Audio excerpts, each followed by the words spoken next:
Bapak Ibu yang dimuliakan Allah, ini langsung kok kitabnya langsung nemu Pak Sugeng. Jadi Pak Sugeng bertanya bagaimana hukumnya sound system horeg-horeg. Horeg-horeg, ya. Nah, ini kebetulan saya tadi mutolaah mencari keterangan ulama yang terkait atau mirip dengan horeg. Ya. Sebenarnya kalau saya kalau ngapunten, andaikan panjenengan niki, nggih ngapunten, ini pertanyaannya belum saya bulan kebuka ya, ditunggu ya. Nah, mana pertanyaannya Pak Sugeng ya? Oh enggak muncul nih. Oh masih loading ya? Ini kok malah ada orang joget-joget ini. Nggih. Nah, ngapunten. Iya. Mohon maaf nggih. Kita lanjut nggih. Sebenarnya begini. Eh, ada persoalan hukum yang panjenengan andaikan tidak melihat Quran dan hadis itu lo udah tahu. Nggih. Bahkan banyak itu. Maaf gini, contohnya gini. Saya nempeleng Pak Sugeng, apa butuh dalil di Quran? Pak Sugeng menang-menang langsung ditempeleng, gitu ya. Itu kan nggak butuh dalil itu. Iya. Satu. Contoh satu ya. Contoh dua. Mohon maaf. Mohon maaf Niki. Contoh.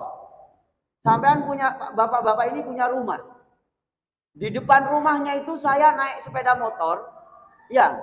Sepeda motor saya itu di belayer. Yang knalpotnya dilepas. Tinggal bagian belakang bagian setengahnya aja. Bunyinya rong rong rong. Saya starter kurang lebih setengah jam. Sampean kira-kira marah napa boten? Hah? Ya enggak perlu Quran hadis. Jadi perbuatan mengganggu orang. Ya, saya buat analogi dulu. Perbuatan mengganggu orang, mengganggu ketertiban. Apalagi di dalamnya sampai ada unsur maksiat. Itu tidak perlu sebenarnya mencari dalil Quran dan hadis. Nanyanya ke siapa? Nanya ke hatimu. Hati kita, pikiran kita, ini oleh Allah sudah dibekali hikmah. Ya, dibekali hikmah. Dibekali ilmu oleh Allah. Jadi kalau saya naik sepeda motor di depan rumahnya Bapak Ibu sekalian ini, terus saya belayer-belayer, lalu knalpotnya saya lepas, bunyinya rong rong rong. Saya starter di pas lurus di depan pintu rumahnya jenengan. Saya starter setengah jam aja. Insya Allah tawur itu. Nggih napa mboten? Nah, maka pertanyaannya Pak Sugeng ini sebenarnya hanya tidak butuh jawaban, tapi butuh penguatan. Persoalannya adalah begini. Orang itu kadang diberi dalil itu gak mempan. Iya, nunggu apa? Nunggu kalau dia kena batu. Batunya perkara yang ia lakukan. Begitu. Saya kalau ngajarin mahasiswa itu saya ngomong ke mahasiswa saya. Maaf, saya tanya ke kalian. Andaikan kamu punya rumah, di depan rumah kamu saya naik sepeda motor itu saya lepas knalpotnya misalnya. Saya belayer-belayer, jangankan saya yang melakukan, kamu sendiri aja diusir nanti oleh orang tuamu. Itu kan nggak perlu jawaban. Orang itu artinya udah tahu bahwa ini perbuatan yang nggak benar gitu. Kayak gitu. Dan itu sangat tidak benar gitu. Bahkan melanggar hak asasinya manusia begitu. Nah, ini ada pertanyaan dua, tapi ya yang dua yang saya terangkan dulu. Kenapa? Ini yang mendesak. Ya, ini yang mendesak. Bagaimana hukumnya son horeg yang ditetapkan oleh Kiai Besuk Pasuruan? Ya, karena di Pondok Pesantren Besuk Pasuruan itu Bahsul Masail menetapkan bahwa son horeg haram. Ya ini maaf ya, ini penuh resiko saya ngomong gini nih. Loh ya, didengarkan orang sak Malang ini, saya bisa ditandai YouTube saya itu. Enggak apa-apa. Yang penting saya berkewajiban untuk memberikan penjelasan dan pencerahan bahwa kalau rumahnya kita itu diisi sound system yang dedak-deduk itu, apalagi ada bayi, apalagi ada orang sakit kena penyakit jantung, apalagi orang sudah tua, itu kan tidak perlu Quran dan hadis untuk menjawab. Lah sayangnya adalah perilaku ini terjadi di kalangan kaum santri dalam tanda petik. Nggih napa mboten? Ada di kalangan kaum santri perilaku yang menyimpang ini bahkan kadang didukung oleh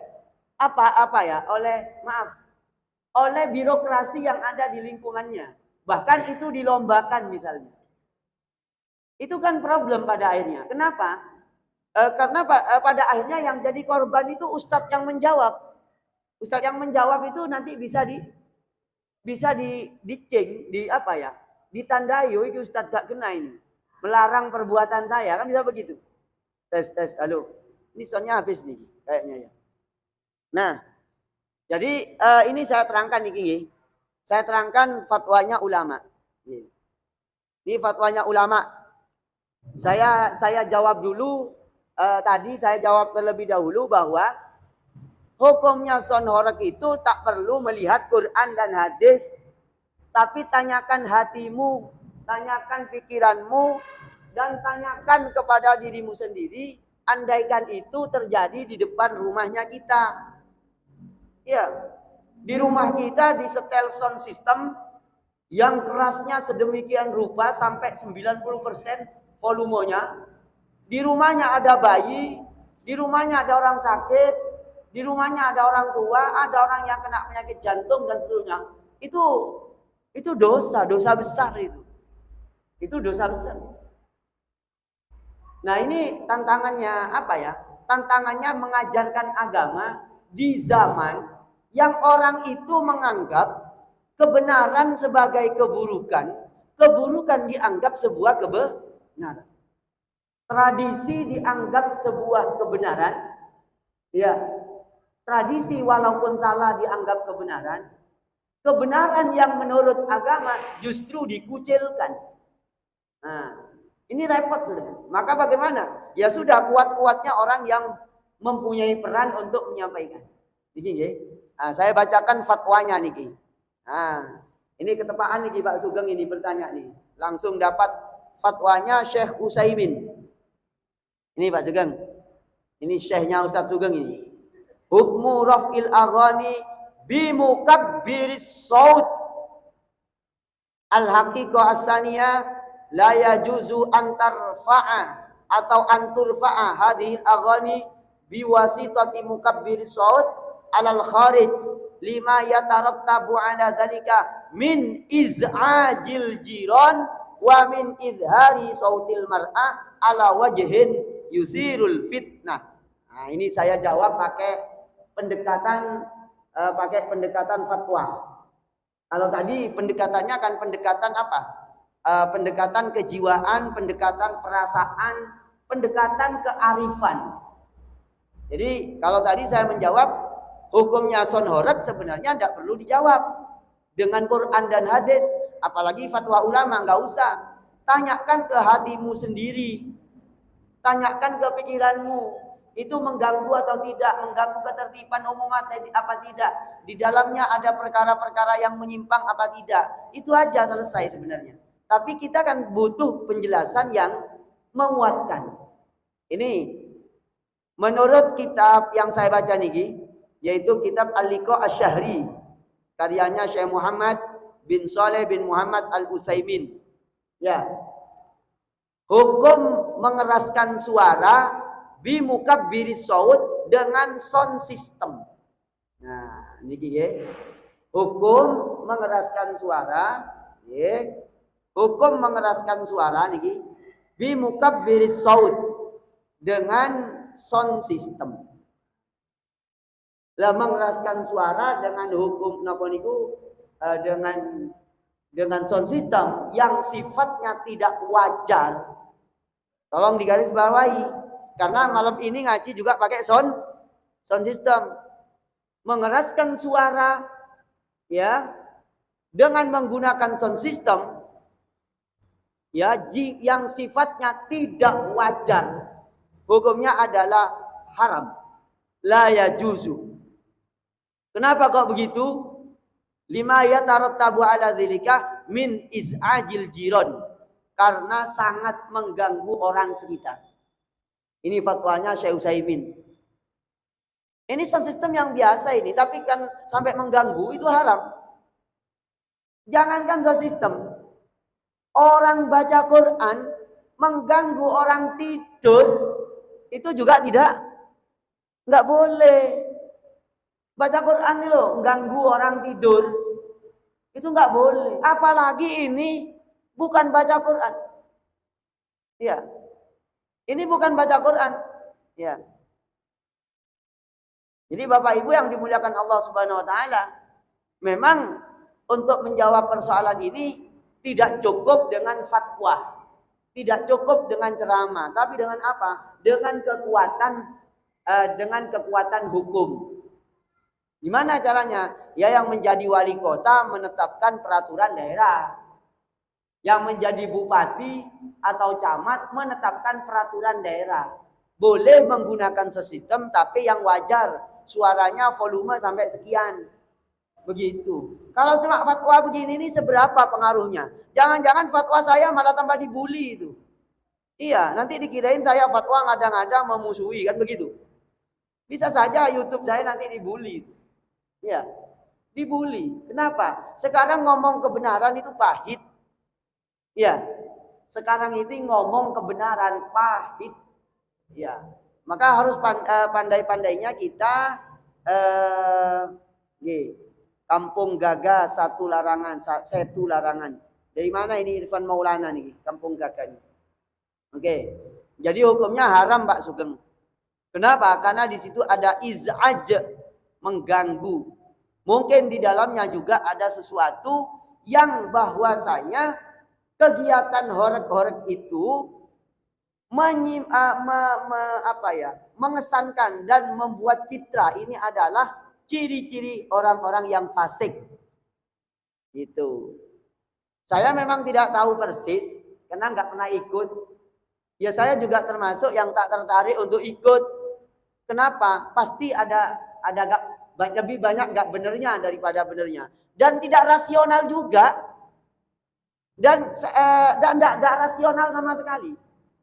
Kenapa kok saya katakan tidak rasional? Jadi kalau sudah ada pawai horeg-horeg itu ya, jarak 3 meter jarak 5 meter itu pada nyetel lagu-lagu iki sing endi yang mau dirungokno, mana yang mau didengarkan gitu. Ya karena saya sering lewat ketemu. Ya udah ketemu saya mikir ini apa manfaatnya itu? Sampai gak masuk akal gitu. Sound horeg itu sampai gak masuk akal menurut saya. Kenapa? Jarak 7 meter itu sama-sama menyalakan dengan suara yang sangat tinggi, lalu dengan lagu masing-masing. Nah ini yang mau dinikmati mana? Padahal hakikatnya suara lagu dan suara musik, hakikat manfaatnya adalah untuk dinikmati. Lah bagaimana mau menikmati suara itu? Long jarak 1 meter, duduk. Itu gak ketemu yang mana yang suara ini dari mana. Jadi sampai keluar dari nalar yang rasional. Begitu. Jadi dari situ sudah bisa dipahami bahwasanya sound horeg itu tidak rasional juga. Lalu yang berikutnya ada lagi aspek yang tidak rasional juga itu. Apa ya kira-kira? Yang saya sebutkan ini apa namanya? Andaikan dilombakan, apanya yang dinilai?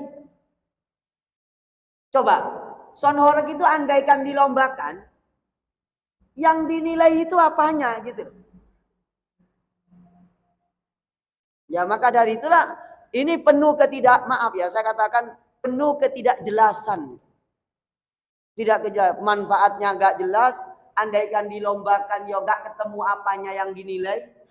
Keindahannya yang nggak ada, nilai estetikanya pun nggak ada. Ya, yang pasti di dalamnya mungkin ada hal-hal yang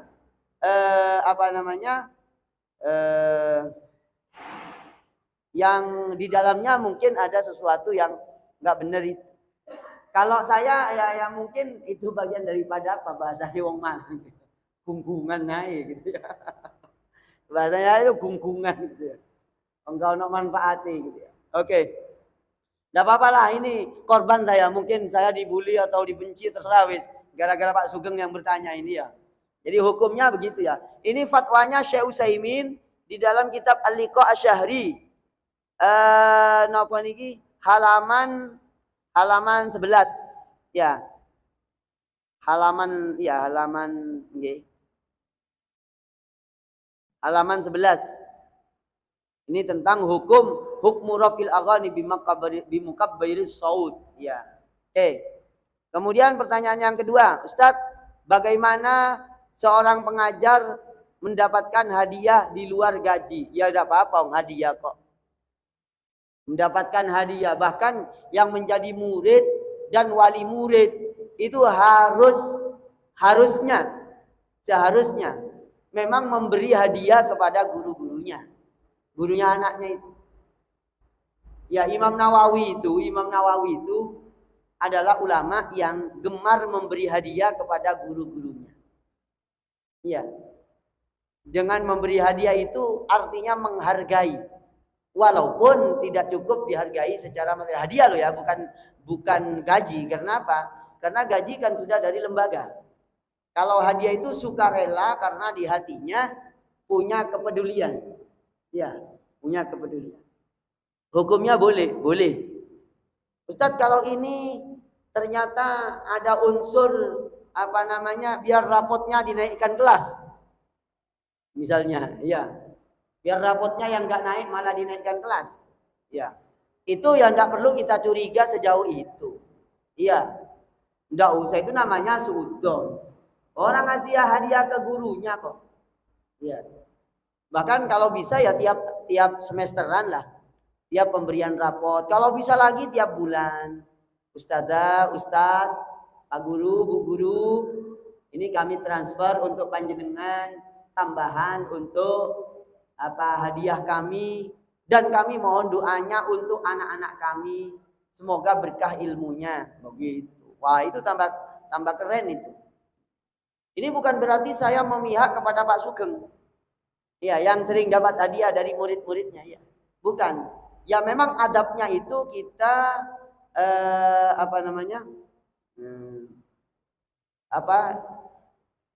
adabnya kita sebagai seorang murid kepada seorang guru, begitu. Ya. Jelas gak? Pak Sugeng jelas gak? Ada pertanyaan lagi Pak Sugeng?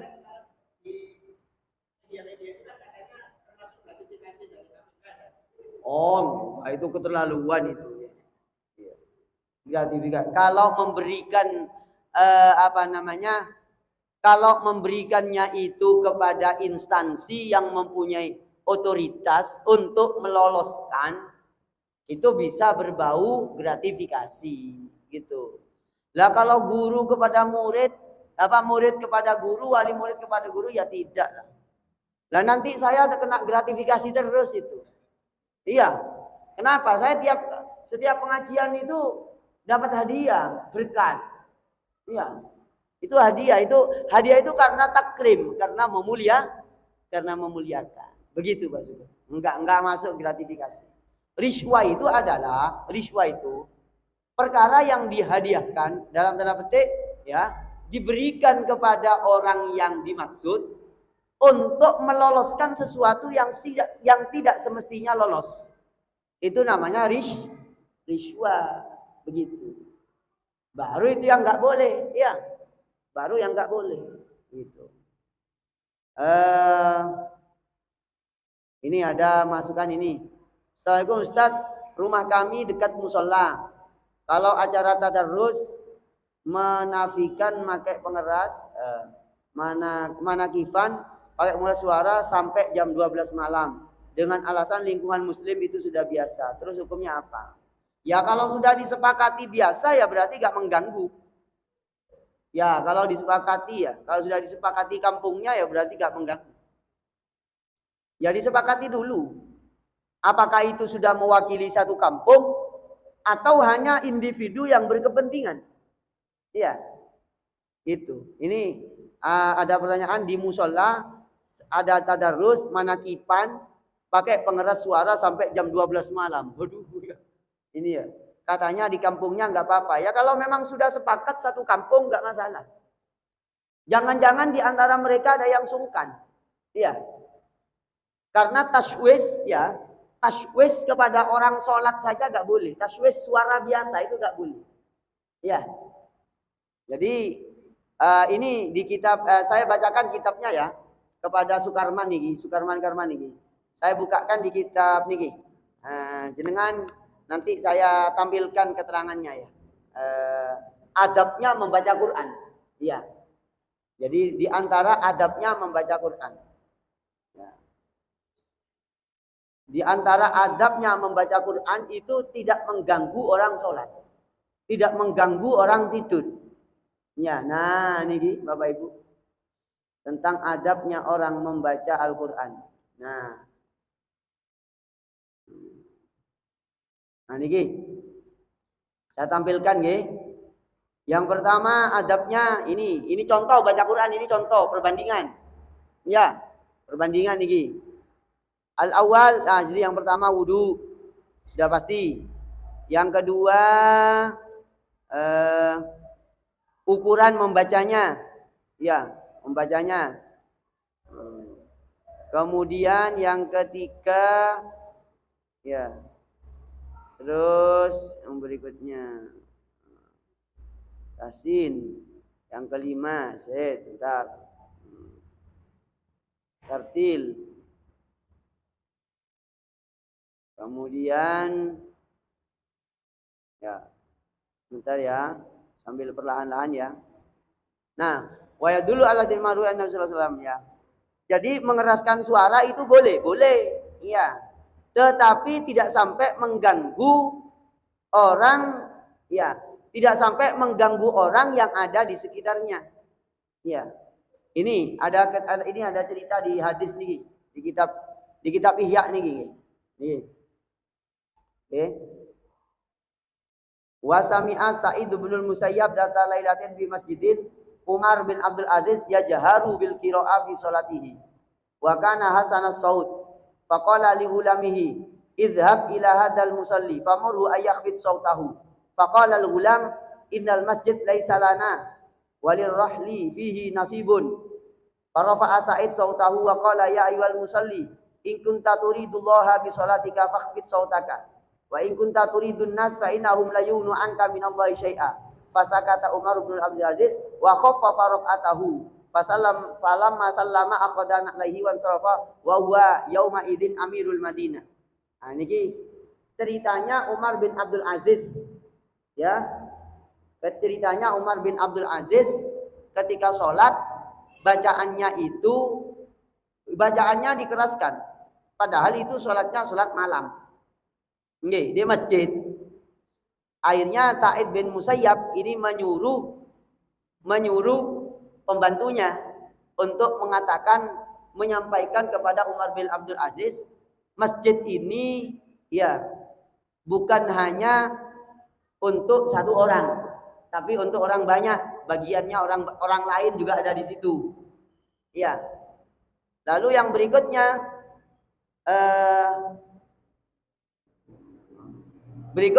dikatakan begini, kalau kamu itu sholatnya bermaksud karena Allah, maka tolong suaranya dipelankan. Tapi kalau kamu itu sholat karena ingin mendapatkan penghargaan dari manusia, ya manusia itu tidak bisa memberi apa-apa kepadamu. Ya. Ini kisahnya Umar bin Abdul Aziz dan Sa'id bin Musayyab. Umar bin Abdul Aziz membaca Quran di dalam sholatnya sangat keras, sholat malam keras sampai kedengaran.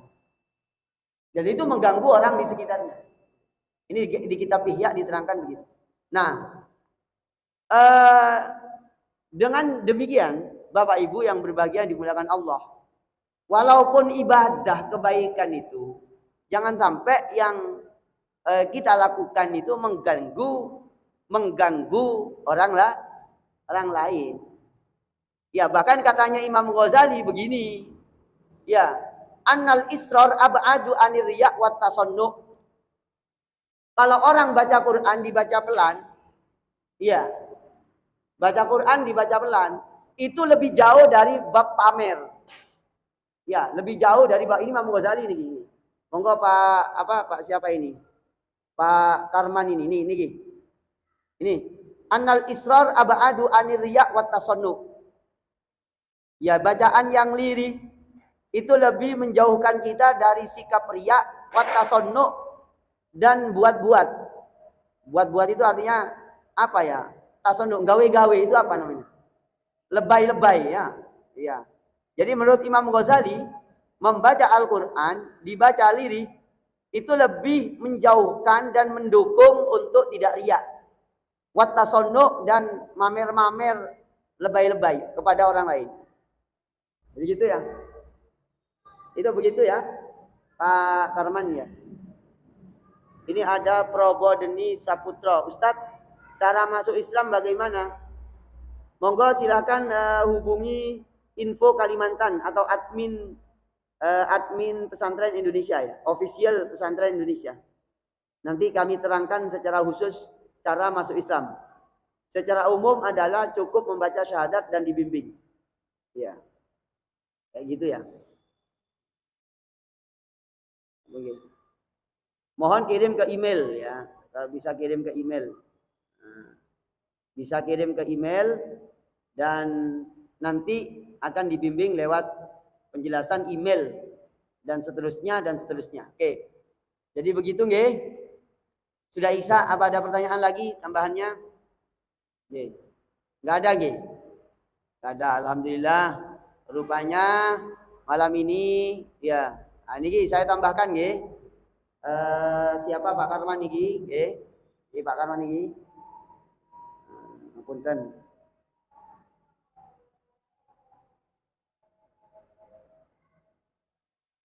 Niki, Pak Karman.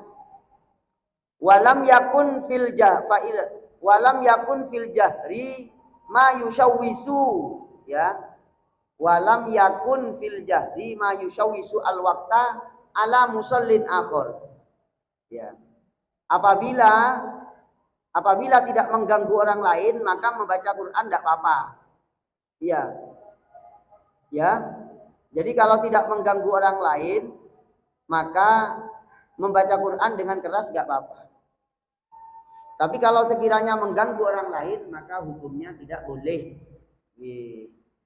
Baik, terima kasih. Semoga Bapak Ibu panjenengan semuanya diberikan kemudahan-kemudahan oleh Allah, kemudahan rezeki, sehat walafiat. Subhanakallahumma wa bihamdika asyhadu an la ilaha illa anta astaghfiruka wa atubu ilaik. Assalamualaikum warahmatullahi wabarakatuh.